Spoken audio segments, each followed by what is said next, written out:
주일에 주의 전에 나오신 여러분들 위해 하나님의 크신 은혜와 복이 임하시기를 주님의 이름으로 축원합니다.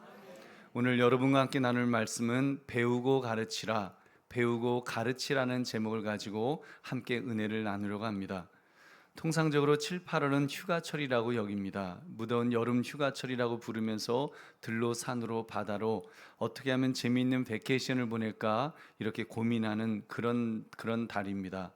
그런데 교회는 다릅니다. 교회는 남들이 놀 때 바짝 긴장하는 때가 바로 7월, 8월입니다. 왜 그렇습니까? 여름 행사 때문이죠. 교회는 여름이 되면 여름 성경학교, 여름 수련회를 치르기 때문입니다. 일주일에 보통은 고작 1시간을 교육하던 것에서 이제 하루 종일 때로는 몇 박 며칠을 집중해서 우리 자녀들을 교육할 수 있기 때문입니다. 그래서 이 기간은 가장 좋은 교육의 기회고 또 전도의 그런 시간이 될 줄로 믿습니다. 여러분, 그럼 이러한 행사를 주일학교 교사들만 신경 쓰고 감당해야 되겠습니까? 아니죠. 온 교우들이, 특히 부모 세대, 조부모 세대의 어른들이 신경을 써야 합니다. 무엇보다도 기도해 주셔야 합니다. 이번 여름 행사가 행사를 위한 행사가 아니라 그리스도를 증거하는 그런 은혜의 시간이 될 수 있도록 해달라고 여러분 기도해 주시기를 부탁드리겠습니다. 그리고 관심을 가져주시고 작은 것이라도 또 후원도 해주시고 함께 해주시는 것이 여러분 정말 너무나 중요하고 교사들에게도 큰 격려가 될 것입니다. 그리고 오늘 말씀 배우고 가르치라, 이 말씀처럼 사실은 우리 어른이 먼저 배우고 그리고 다음 세대를 가르칠 수 있어야 할 것입니다. 여러분, 그러면 오늘 말씀의 제목 배우고 가르치라, 이 제목을 가지고 어떻게 배우고 또 배운 것을 어떻게 가르칠 것인가를 묵상하시는 이 시간 되시기를 주님의 이름으로 축원합니다. 첫 번째, 어른인 내가 먼저 배워야 합니다. 어른인 내가 먼저 배워야죠. 본문은 이스라엘 역사를 통해서 하나님의 백성에게 필요한 영적 교훈을 제공해 주는 역사시이며 교훈시입니다. 그래서 아삽의 마스길이라고 그렇게 쓰여 있습니다.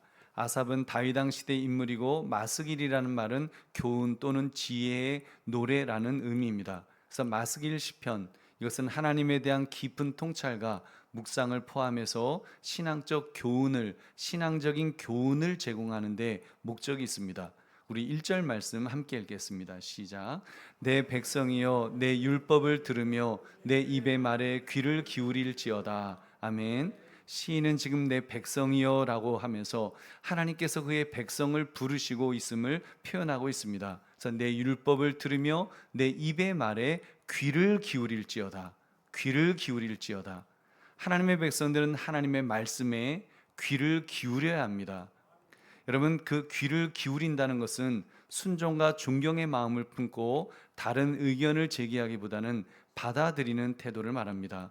그러려면 조용히 진지한 마음으로 들을 수 있어야 합니다. 한 말씀도 놓치지 않고 이해하려는 태도로 받아들이는 태도가 굉장히 중요합니다. 여러분, 그렇습니다. 신앙생활은 하나님의 말씀을 잘 들으려는 데서 출발합니다. 우리 어른인 우리가 먼저 하나님의 말씀에 귀를 기울여 들어야 하는 것입니다. 여러분, 이 말씀이 얼마나 귀한지를 시편 기자는 이렇게 표현했습니다. 내 입의 말에 귀를 기울일지어다. 내 입의 말.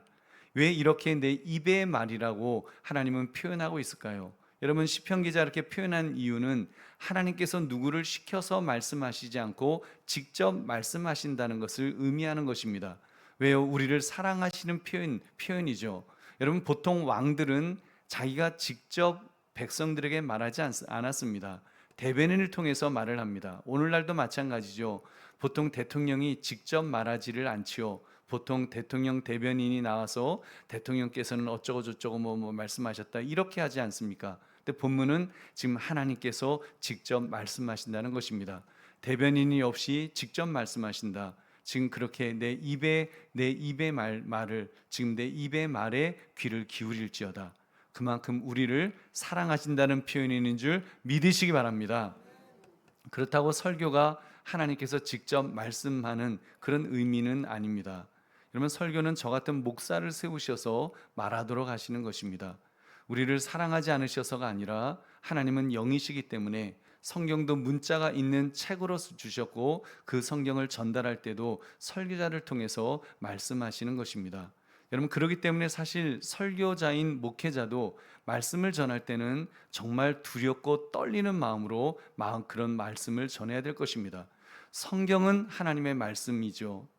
동격입니다. 그러나 설교는 하나님의 말씀하고 동격은 아니죠.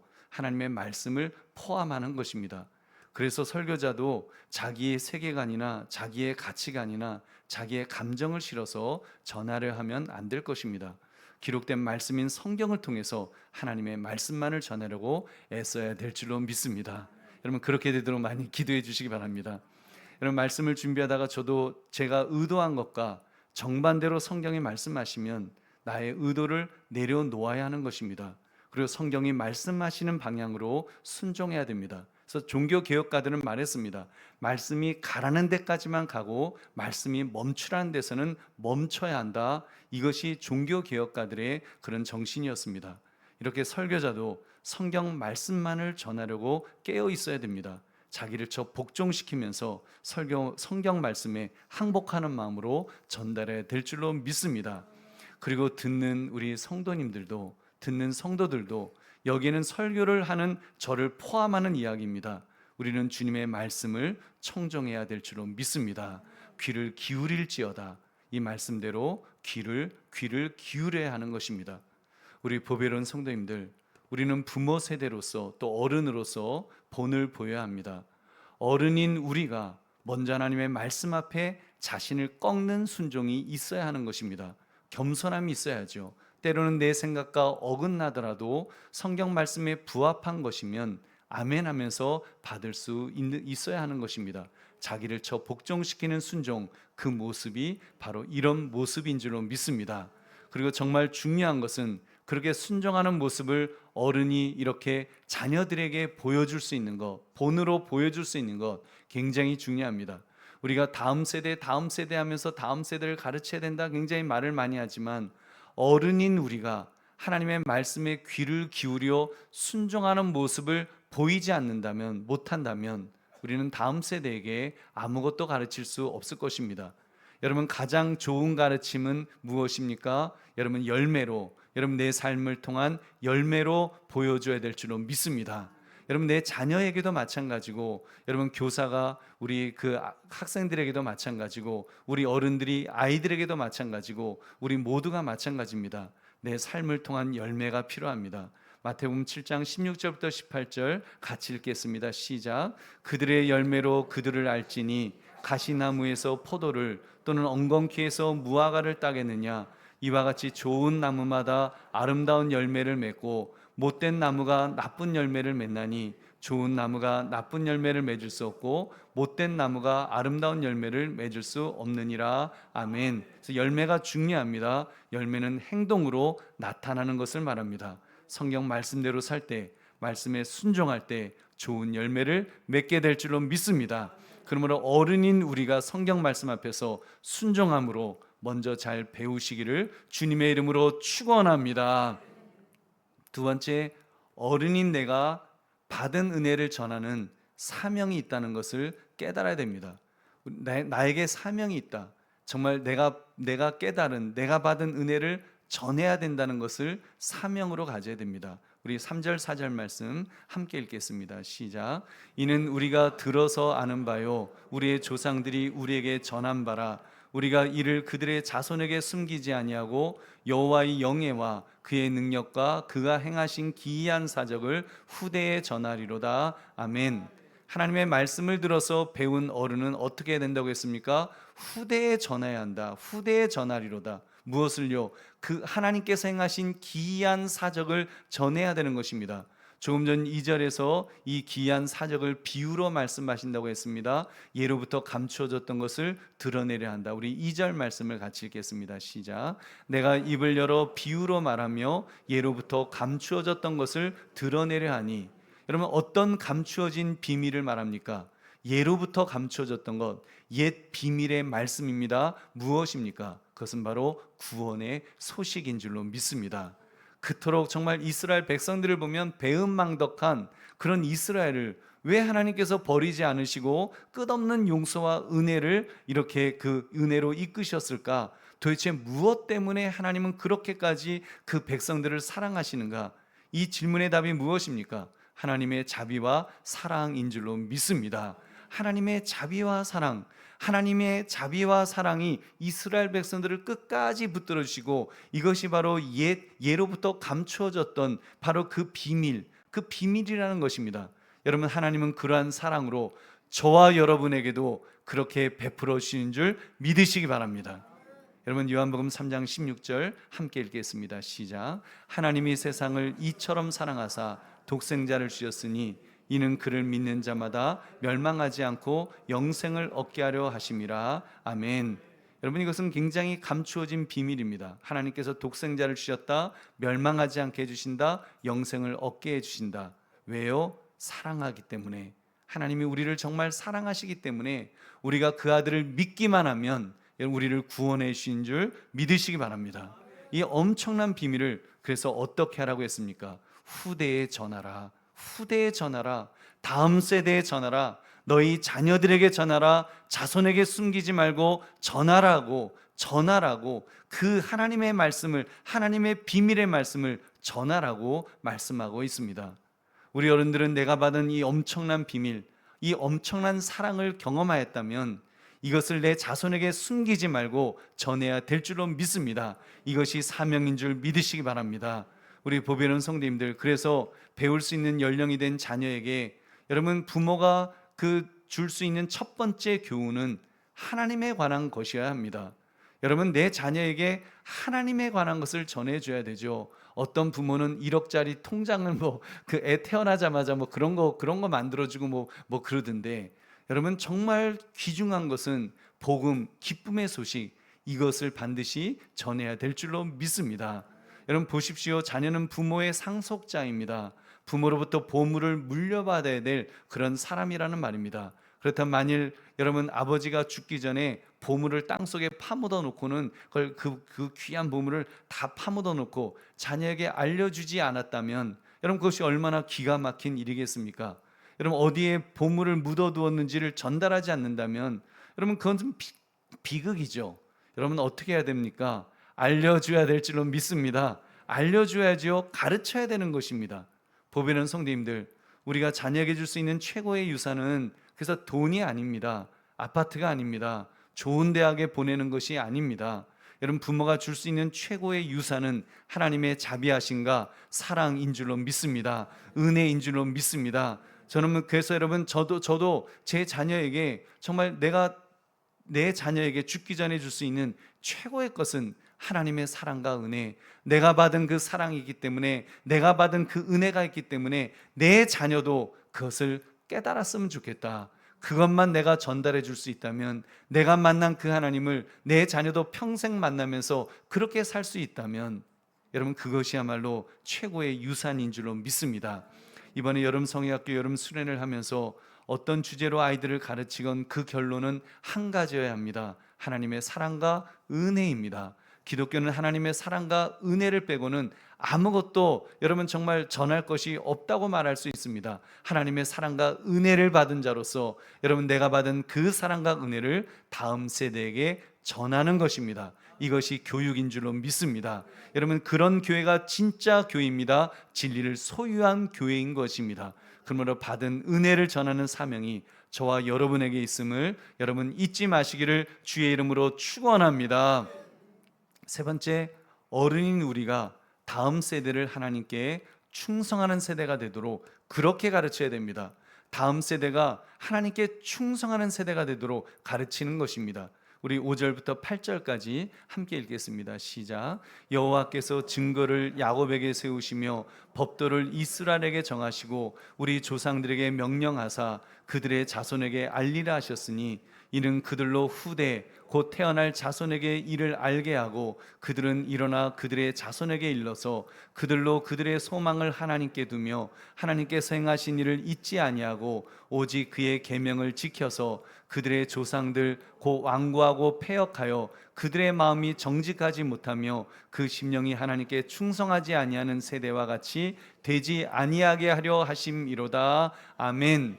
좀 긴 구절이었습니다만 하나님께서 우리에게 성경 말씀을 주신 의도를 지금 이렇게 설명해 주신 것입니다. 한마디로 무엇입니까? 자손에게 알려라. 태어날 자손에게 이를 알게 하라. 그래서 어떻게 하라고 하셨습니까? 일어나 그들의 자손에게 일러서 그 자손들, 바로 다음 세대로 하여금 소망을 하나님께 두며 하나님께서 행하신 일을 잊지 않고 오직 그의 계명을 지켜서 하나님께 충성하는 세대가 되도록 가르치라는 것입니다. 여러분, 왜 그렇습니까? 제대로 배우지 못하여서 하나님께 충성하지 아니하는 패역한 세대들이 너무 많기 때문입니다. 여러분, 제대로 가르치지 않으면 하나님께 충성하는 것이 아니라 패역한 세대가 될 수 있기 때문에 가르치라는 것입니다. 여러분, 오늘날은 어떻습니까? 우리의 자녀들은 어떻습니까? 지난 금요 기도회 때 청소년들이 미디어에 지나치게 중독되었다는 그런 말씀을 나누었습니다. 도파민 중독. 여러분, 정확히 표현하면 도파민 중독이 아니라 미디어에 중독되어서 건강하게 얻어야 될 도파민을 중독으로 얻어내려 합니다. 성취를 통해 얻어야 될 도파민을 건강을 통해서 또 공부를 통해서 충분한 수면과 그런 것들을 통해서 그 도파민을 얻어야 되는데 요즘 청소년들은 너무 쉽게 그것을 얻으려 한다는 것입니다. 아니, 얻을 수 있도록 사실 솔직히 말하면 어른들이 아이들을 중독시켰습니다. 아이들을 중독시켰어요. 미디어로 중독시켰습니다. 미디어를 만든 사람이 누굽니까? 게임을 만든 사람이 누구입니까? 모두 어른들 아닙니까? 그러한 미디어를 통해서 도파민을 얻는 것은 여러분 그래도 또 양반입니다. 여러분, 요즘 청소년들 본드나 부탄가스 마시고 심지어 마약까지 손대면서 도파민 분비를 추구합니다. 뇌 건강을 해치고 심지어 범법자가 되는데도 거기에 그냥 깊이 빠져들어가는 것입니다. 왜 그렇습니까? 그래야 쾌감을 느낄 수 있으니까. 더 짜릿한, 노력 없이 쉽게 얻을 수 있는 쾌감을 느끼기 위해서 점점 더 죄악 속으로 빠져들어가는 것입니다. 여러분, 그것이 무슨 내 자녀는 아무 상관없다, 내 자녀라고 해서, 나의 자녀라고 해서 그런 중독에서 자유하다, 완전히 자유하다, 여러분, 우리가 장담할 수 있겠습니까? 여러분, 우리 아이들을 어떻게 그러한 중독의 문제에서 벗어나게 할 수 있을까요? 여러분, 정말 우리 자녀를 어떻게 하면 그 중독의 문제에서 벗어나게 할 수 있겠습니까? 여러분, 저의 경험으로 볼 때는 최고의 돌파구는 하나님의 사랑과 은혜를 체험하는 것입니다. 할렐루야. 하나님의 사랑과 은혜를 체험하는 것. 여러분, 요즘은 흡연과 음주 문제가 예수 믿지 않는 사람들도 절제를 잘 하는 편이 되었습니다. 아주 감사한 일이죠. 기독교 문화 때문인지, 아무튼 건강 때문인지, 아무튼 이렇게 예수 믿지 않는 사람들도 이제는 좀 술, 담배 이런 거에 절제를 합니다. 근데 여러분, 30년, 40년 전을 한번 우리 어르신들 한번 되돌아가 보십시오. 30년, 40년 전 그 당시에 흡연과 음주는요, 남자들의 훈장 같은 것이었습니다. 남자들의 훈장. 대학을 가면 고등학교 때까지는 열심히 하다 대학을 딱 들어가면 위장이 빵꾸나도록 술을 마시는 것이 미덕이었습니다. 월요일은 원래 마시는 날이고, 화요일은 화끈하게 마시는 날이고, 수요일은 수시로 마시는 날이고, 목요일은 목말라서 마시고, 금요일은 금방 마시고 또 마시는 날이고, 토요일은 토하도록 마시는 날이고, 일요일은 일어나지 못하도록 마시는 날이다. 이러면서 마셨습니다. 정말 마셨습니다. 여러분, 맞아, 나 그때 정말 많이 마셨어, 아마 그런 분도 계실 겁니다. 여러분, 요즘은 사람들이 모여서 이야기하려면 지금은 카페에서 이렇게 우아하게 커피 마시면서 주스 마시면서 이렇게 이야기하는 것이 문화가 되었습니다. 굉장히 바람직한 겁니다. 굉장히 정말 하나님께서 우리나라에 복을 주신 것입니다. 과거에는 안 그랬습니다. 과거에는요, 남자들은 무조건 술 마셨습니다. 여러분, 진짜예요. 탁자 앞에 맥주건 소주건 막걸리건 술이 있어야지 남자들은 입이 열렸습니다. 그전에는 입이 안 열렸어요. 술이 있어야지 입이 열렸습니다. 그래서 30년 전에는요, 남자들이 교회에 와서 제일 큰 문화 충격을 받은 것이 있는데 그게 뭔지 아십니까? 남자끼리 술 없이도 대화할 수 있다는 것을 교회에 와서 처음 느껴보는 겁니다. 술 안 마셔도 이렇게 정말 마음에 기쁨이 있고 마음에 평안이 있고 오히려 술 안 마시고 더 좋네, 이런 것들을 경험하는 겁니다. 여러분, 그전에는 그게 없는 거예요. 정말 그 술 먹고 술 먹었던, 남자끼리는 정말 술 없이는 그 재미가 없다 그랬던 그런 시절도 있었는데, 여러분 우리가 주님 안에 와서 그런 더 큰 기쁨을 누리게 되는 줄로 믿습니다. 여러분 요한복음 15장 11절, 내가 이것을 너희에게 이름은 내 기쁨이 너희 안에 있어 너희 기쁨을 충만하게 하려 함이라. 아멘. 여러분 주님의 기쁨을 충만하게 하려 함이라. 알고 보니까 이것이 도파민 분비더라고요. 도파민 분비 같은 것이라고 할 수 있습니다. 물론 제가 뭐 이쪽으로 뭐 잘 모르기 때문에 제가 오해했을 수도 있지만, 이 기쁨이 뇌과학으로 표현하면 예수님의 기쁨이 우리 안에 있어 우리의 기쁨을 충만하게 하신다. 즉 도파민이 막 팍팍 나오도록 해주신다. 이런 생각도 듭니다. 할렐루야. 저는 그런 것 같아요. 이런 차원에서 중고등부에서 그 이번에 금요기도회 때 찬양 인도하는 학생들의 모습을 보았습니다. 학생들이 막 찬양을 하는데 막 몸을 흔들면서 기쁨으로 찬송을 막 하는 거예요. 근데 그 모습 보면서 우리 아이들이 유튜브를 통해서 도파민을 짜낼 것이 아니라 주님을 만나게 하면, 주님을 찬양하게 하면 아이들이 거기서 기쁨을 얻을 수 있겠구나. 거기서 도파민이 나오겠구나. 주님을 찬양하면 도파민이 나옵니다. 여러분 주님을 예배하면 도파민이 나옵니다. 주님께 기도하면 도파민이 나옵니다. 별로 아멘 안 하시는데 뭐 아닐 수도 있어요. 그런데 하여튼 뭐 의학적으로 그런 도파민이 그럴 때 나온다고 하니까, 주님이 주시는 사명을 감당하면 세상이 줄 수 없는 기쁨을 여러분 얻게 되는 줄 믿으시기 바랍니다. 그러면 세상이 줄 수 없는 평안 또한 얻게 될 것입니다.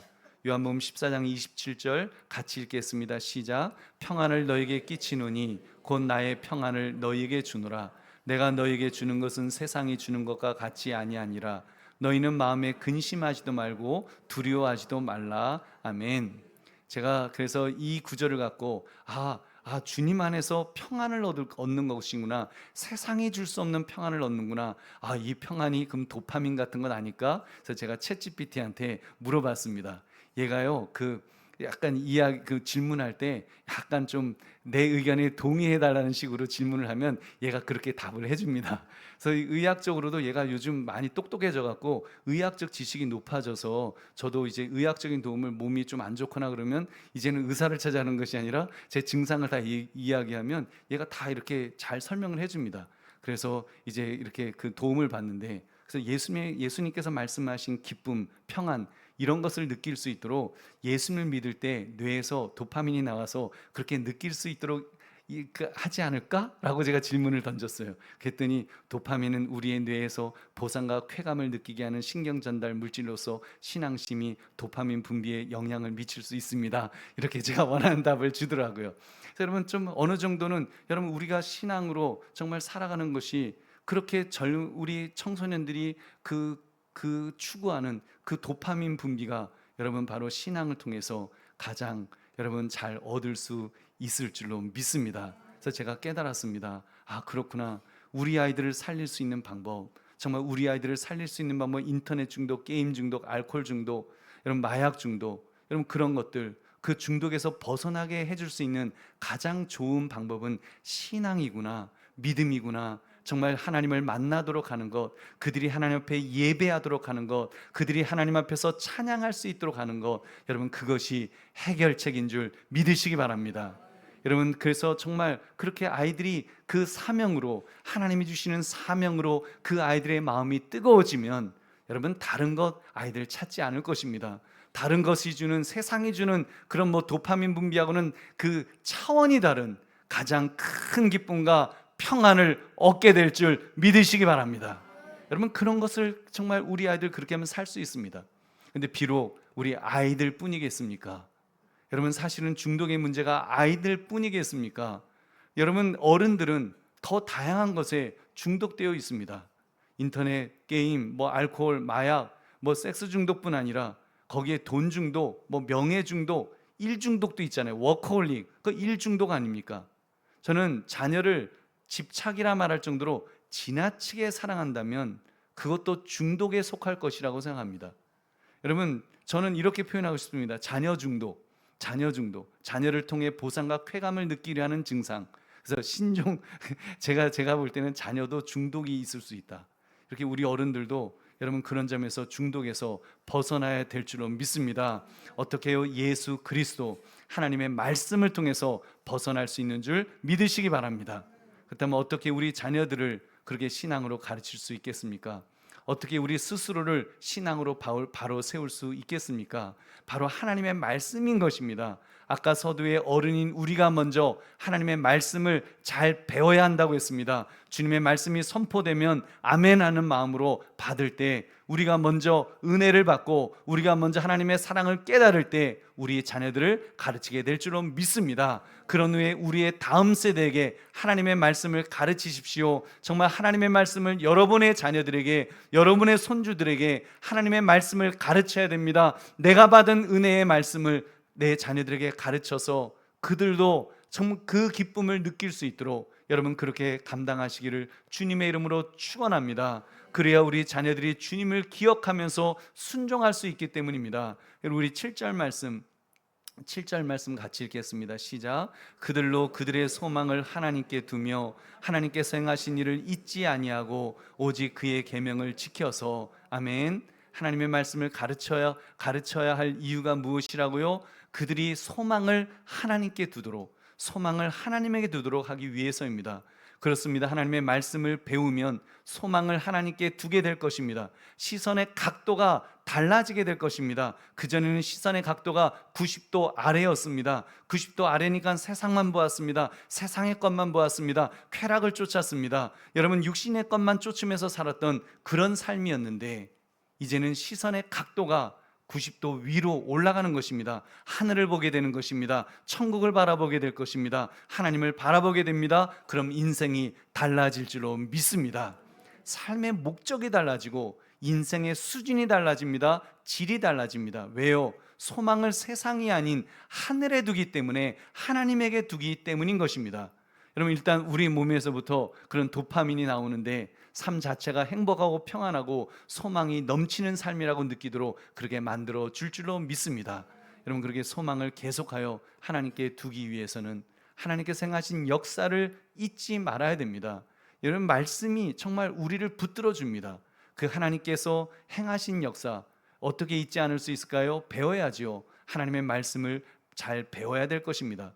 그러니까 다음 세대에게 하나님의 말씀, 즉 성경 말씀을 가르쳐야 됩니다. 하나님께서 어떻게 행하셨는지, 어떻게 이스라엘 백성을 구원하셨는지, 어떻게 우리에게 하나님의 아들을 주셨는지 여러분 성경 말씀을 통해서 가르치는 것입니다. 계속하여 가르쳐야 될 줄로 믿습니다. 신명기 6장 6절 7절 함께 읽겠습니다. 시작. 오늘 내가 내게 명하는 이 말씀을 너는 마음에 새기고 내 자녀에게 부지런히 가르치며 집에 앉았을 때에든지 길을 갈 때에든지 누워 있을 때에든지 일어날 때에든지 이 말씀을 강론할 것이며. 아멘. 그래서 정말 가르쳐야 됩니다. 그리고 무엇보다도 그 말씀을 지킬 수 있도록 그렇게 가르쳐야 될 줄로 믿습니다. 신명기 28장 1절 내가 내 하나님 여호와의 말씀을 삼가 듣고 내가 오늘 내게 명령하는 그 모든 명령을 지켜 행하면 내 하나님 여호와께서 너를 세계 모든 민족 위에 뛰어나게 하실 것이라. 아멘.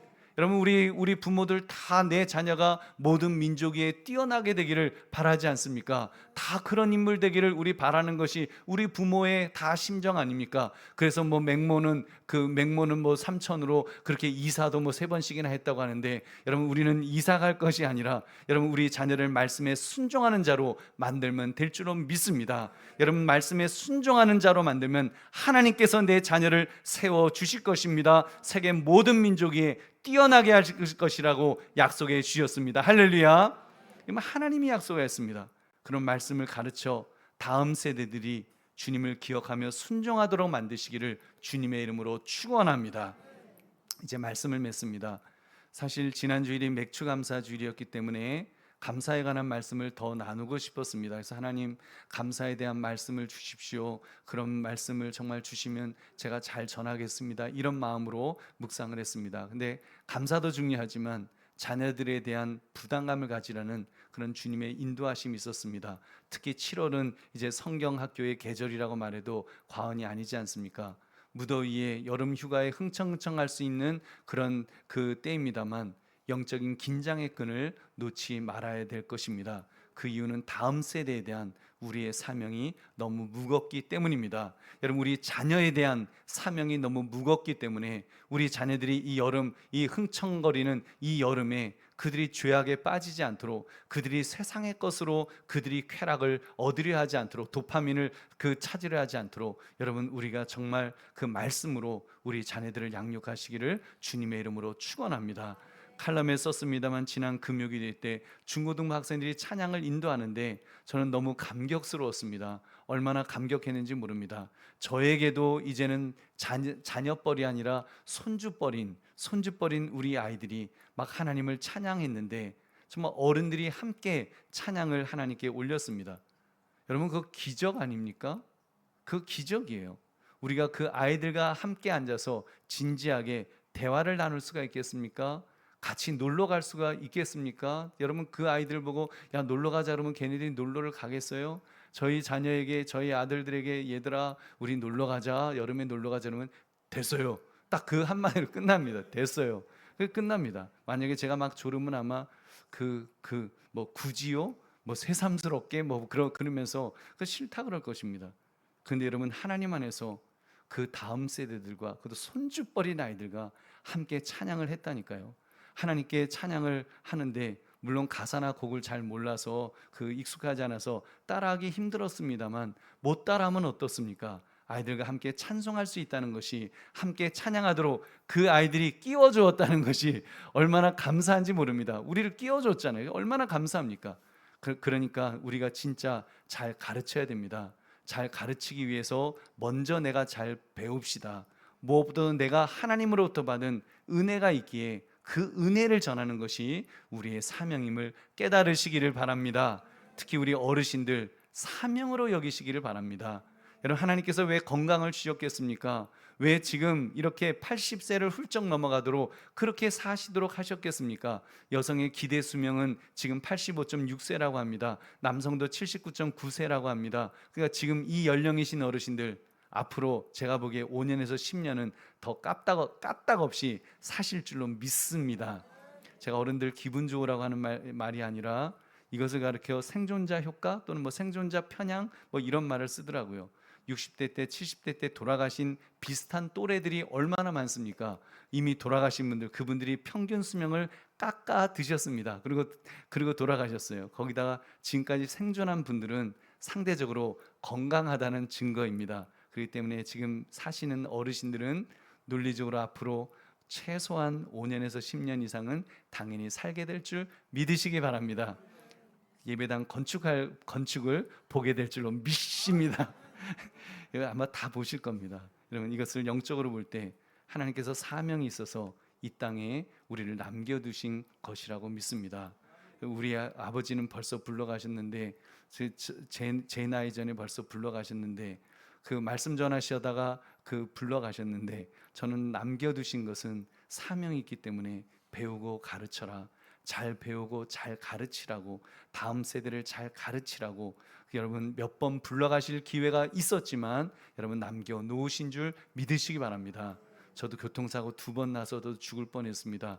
다 살려주셨습니다. 지금까지 살려주신 것, 지금까지 남겨주신 것, 바로 다음 세대를 세우라는 하나님의 뜻인 줄로 믿습니다. 그래서 2가지를 합시다. 첫째, 우리 어르신 연령은 인구가 많으니까 그분들 천국 가기까지 여러분 전도하는 일에 애쓰시기를 바랍니다. 어떤 분들은 예수 믿고 구원받을 수 있도록 하나님께서 그 생명을 연장시켜 놓으셨을 것입니다. 특히 베이비 부모, 베이비 버스터들, 1년에 100만 명씩 태어났던 세대들, 여러분 구원해야 되지 않겠습니까? 그래서 한국교회 또 한 번의 부흥을 맛볼 수 있도록 저는 분명히 믿습니다. 저는 분명히 우리 한국교회가 깨어나면은 정말 베이비 부모, 베이비 버스터들, 지금 이제 은퇴하기 시작한 그분들, 그동안은 세상에서 돈 버느라고 정신없이 살았지만 이제는 정말 그분들이 하나님 앞에 돌아와서 어렸을 때 교회 와서 초콜릿 얻어먹고 사탕 얻어먹었던 그 추억을 가지고 다시 교회로 돌아오는 날이 올 줄로 믿습니다. 한국교회 다시 한번 부흥의 그런 그 불길이 정말 우리나라에 태워지기를 여러분 주님 앞에 기도하시면 하나님이 그렇게 해주실 줄로 믿습니다. 그런 부흥을 맛보시기를 주의 이름으로 축원합니다. 두 번, 또 한 가지는 다음 세대들도, 어린아이들도 여러분 숫자가 적다고 우리 낙담하지 맙시다. 현재 25만 명밖에 낳지 않는다고 절망하지 맙시다. 여러분 절망할 거 하나도 없습니다. 그 숫자면 적어도 우리 교회 꽉꽉 채우기에는 충분한 줄 믿으시기 바랍니다. 여러분 여러분들이 평생 전도해도 다 못할 숫자인 줄 여러분 믿으시기 바랍니다. 그렇잖아요. 여러분 평생 전도해도 25만 명 어떻게 전도할 겁니까? 여러분 그것도 1년마다 또 태어나고 또 태어나고 또 태어날 텐데 여러분 얼마든지 있습니다. 아직도 우리 전도할 수 있는 아이들 얼마든지 있습니다. 그 아이들을 교회를 채웁시다. 주일학교를 채웁시다. 주일학교가 우리 교회 꽉꽉 채워질 수 있도록 전도에 힘쓰시기를 주의 이름으로 축원합니다. 그러므로 배우고 가르치라. 배우고 가르치라.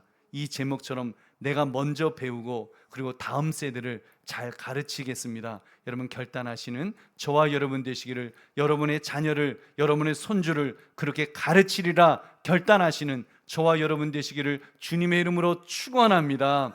우리 함께 기도하겠습니다.